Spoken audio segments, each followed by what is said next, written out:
Bien sûr, le plateau, dames et messieurs, elle s'appelle tout simplement Fabiola Dombeux, toujours aussi souriante que resplendissante pour nous apporter des informations à valeur ajoutée en ce qui concerne le sport. Bonjour Fabiola. Bonjour Abdoulaye Rahman, bonjour également à nos très chers téléspectateurs.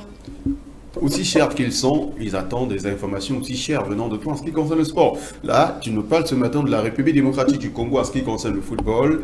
L'INAFoot s'appellera désormais Illico Cash Ligue 1. Bien évidemment, Abdel, la Ligue nationale de football en RDC a annoncé officiellement lundi 26 août qu'Illico Cash devenait le nouveau sponsor du championnat national de première division au pays. Désormais, la compétition de phare du football congolais sera sous le nom d'Illico Cash Ligue 1. Cette annonce marque une étape décisive dans la refondation du football congolais. Jado Mwanda, représentant d'Illico Cash, a expliqué que ce partenariat stratégique inscrivait dans une volonté d'accompagner le développement du sport dans le pays. Ce partenariat devrait permettre d'améliorer les infrastructures et les conditions du jeu du championnat congolais dans l'objectif de dynamiser davantage la discipline dans le pays. Une nouvelle ère s'ouvre ainsi dans le football de la RDC. Ah oui, République démocratique du Congo, où les choses se passent de plus en plus bien de ce côté en ce qui concerne le sport, football. Alors maintenant, nous restons toujours dans le football, où tu nous parles de la Ligue des champions féminine, zone UNAF. L'AS Phare enchaîne face à l'ASF Sousse. Oui, pour la deuxième journée de la Ligue des champions féminines dans la zone UNAF, l'AS Phare, représentant du Maroc, a une nouvelle fois démontré sa suprématie en s'imposant nettement contre l'ASF Sousse de la Tunisie sous un score de 5-0. Ce match s'est déroulé le mardi 27 août au stade Salem Mabrouki de Rouiba.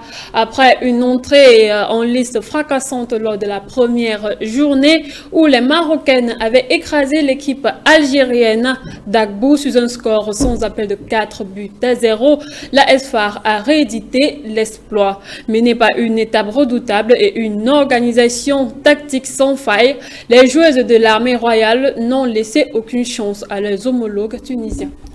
Toujours la Ligue des champions, et cette fois-ci masculin, qualifié au second tour, Joanen accusé de sorcellerie.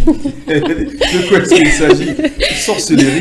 Bien évidemment, Abdel, c'est ce qui ressort de l'information. Oui. Qualifié au second tour des préliminaires de la Ligue des champions africaine après sa victoire face à African Star, Joanen Galaxy est au cœur d'une polémique. Le club botswanais est accusé de sorcellerie par son homologue namibien African Star. Cette dernière accuse les Botswanais d'avoir usé de la magie noire pour déstabiliser ses joueurs qui étaient pourtant bien partis pour remporter le match.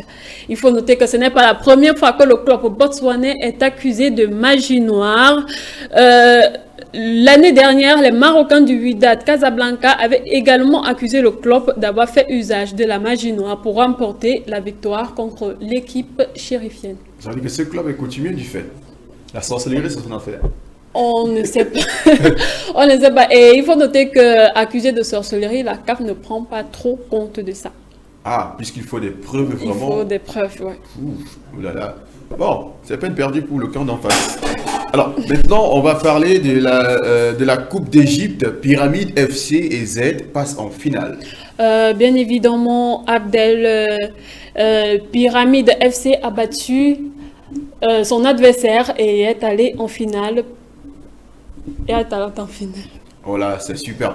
Il faut également dire que l'Égypte, c'est un pays de football. Hein. Bien évidemment. Au-delà du fait qu'on a souvent vanté les mérites du Sénégal ces dernières années, l'Égypte aussi essaye de rester toujours en dessus du cran. Alors, parlons maintenant de toute autre chose. L'Afro-Basket des moins de 18 ans 2024. Le tirage au sort est déjà effectué. Bien évidemment, la FIBA a procédé hier, mardi, au tirage au sort de l'Afro-Basket masculin U18 qui se tiendra du 1er au 14 septembre 2024 à Pretoria en Afrique du Sud.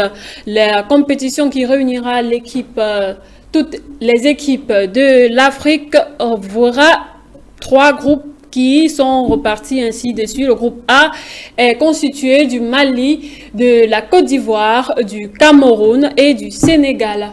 Le groupe B est constitué de l'Égypte, de l'Angola, de l'Ouganda et le Nigeria. Et le groupe C est constitué de l'Afrique du Sud, du Maroc, de la Zambie et du Rwanda.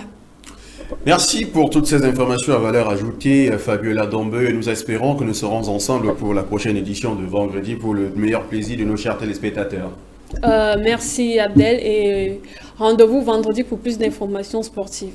Rendez-vous vendredi. Mesdames, Messieurs, c'est ici que nous allons mettre un terme à cette autre édition de votre débat panafricain, la quotidienne, sur votre chaîne de télévision panafricaine, Pan-African Media. Vous êtes désormais des millions à nous regarder à travers l'Afrique, le Proche et le Moyen-Orient, et vous ne manquez pas de nous renouveler votre confiance lorsque nous vous le demandons. Vous le savez, le principe il est toujours le même. L'émission elle est interactive. À chaque fois que nous ouvrons l'antenne, vous nous regardez sur Facebook ou encore sur YouTube et encore nos différentes informations qui sont publiées sur le portail internet Pan-African Media et sur Twitter également, ou encore sur la chaîne WhatsApp qui est nouvellement créée pour pouvoir rester en étroite collaboration avec vous. Merci d'avoir été des nôtres pour cette autre édition. Nous remercions Jonathan Batengene, notre consultant permanent, qui était avec nous de l'autre côté de Yaoundé, Charlie Kenyé, notre géostratège et par ailleurs point focal pour la chaîne. Nous allons également dire merci à Abdel Fadoul Zalil Zendi, qui est un analyste panafricaniste du côté du Tchad et qui était sur le plateau avec nous. Et nous allons également remercier Yves Ibrahim Bouka, qui est secrétaire général adjoint de l'organisation néo-panafricaniste de souveraineté, par ailleurs responsable général du New Power Orient, mouvement politique gabonais basé en Égypte. Nous allons également dire merci à Karl Elvis Sumbumba, représentant Gabon pour l'Alliance internationale des BRICS. Nous allons également saluer la rédaction centrale de Pan-African Media qui a travaillé autour de cette production. Également merci à la direction de l'information, à la direction générale et surtout à la supervision générale, sans pour autant oublier la réalisation à la tête de laquelle Nasser Ladel. Portez-vous bien et retrouvons-nous vendredi.